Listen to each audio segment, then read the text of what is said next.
The next big Marvel game has just been revealed, Marvel's Guardians of the Galaxy, and I got a chance to take a look at it just before its announcement at Square's E3 presentation, so let me tell you all about it. So Guardians of the Galaxy is an original take on the franchise. It's not based on the MCU, although some of the costumes do look a bit MCU adjacent. Rocket especially, and the face looks very MCU-like, but this doesn't have the Marvel's Avengers problem where it will be immediately compared to the actors, so I think that's a good start. It's a third-person action game. You play as Star-Lord, although the other Guardians can be called upon, directed to do things. It's almost like a party-based RPG. The way that I initially interpreted it was something like the Final Fantasy VII Remake, where you're only playing as one character, but you can get the other people to do things for you. So you can get Drax to do a big power move, you can get Rocket and Groot to combine to do a move, but primarily you're playing as Star-Lord, and it's a third-person shooter. You have your jump boots, you have your dual pistols, you build up your huddle meter, and once you do that, all the Guardians come together and you start playing music, and it's all licensed music. It's 80s stuff. It's like Kiss and Blondie and Pat Benatar, stuff that is going to get people that stream this game taken off of Twitch, and that's your big ultra. You do a big crazy move set to this music, and that was the moment where I was like, okay, they've nailed the vibe here. That is the vibe of Guardians of the Galaxy. They're anti-heroes, they're a bit cool, they're a bit different, and I really liked what I saw. The gameplay demo was basically a mission in which the Guardians have to sell a monster to this monster collector, not the collector of Marvel fame, in order to get money.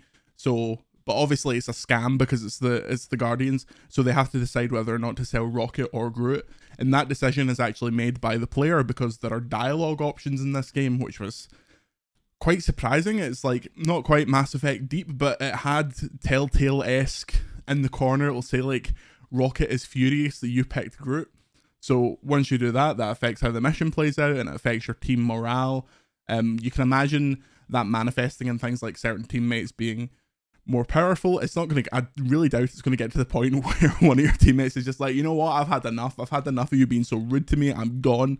But that was cool. It's nice to influence those bits of banter, because obviously the 80s aesthetic and all the shooting and action is one element of Guardians, but the other element that made the films work so well is the chat, the interpersonal relationships between the characters. So to be able to kind of replicate that in the game is a really smart move, and the writing I laughed during the demo that I saw, which is, I don't laugh at a lot of games, but I was like, this is really funny already. Visually, it looked really nice. It's a cross-generation game, so PS4, Xbox One, Xbox Series, PS5 and PC. It comes out on the 26th of October, which is closer than I thought. But that's great news because it means there's more things to play this fall when there's really not a lot. But yeah, I was impressed. I think the team really realizes the kind of missteps with Marvel's Avengers, especially because they specifically mentioned there will be no DLC and no microtransactions, nothing like that.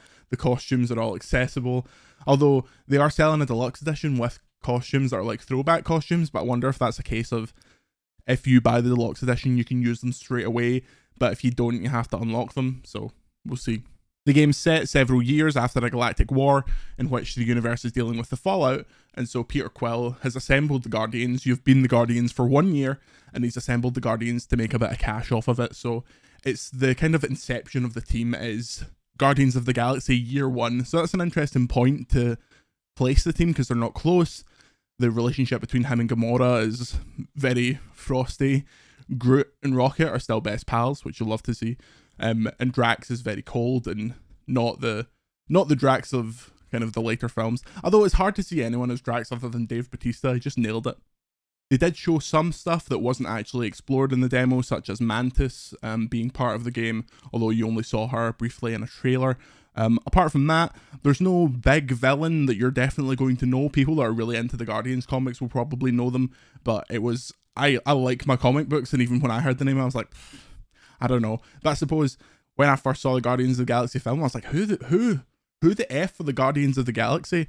And then that became my favorite Marvel film, so I'm very excited to play this. The Marvel games have knocked out of the park for me thus far. I'm one of the people that love the Avengers game. The single player in the Avengers game is fantastic. Obviously the Spider-Man games are next level, so hopefully they can keep up this kind of pace of a really top tier game. But are you excited for Marvel's Guardians of the Galaxy? Did you get excited when they revealed it as part of Square Enix's E3 presentation?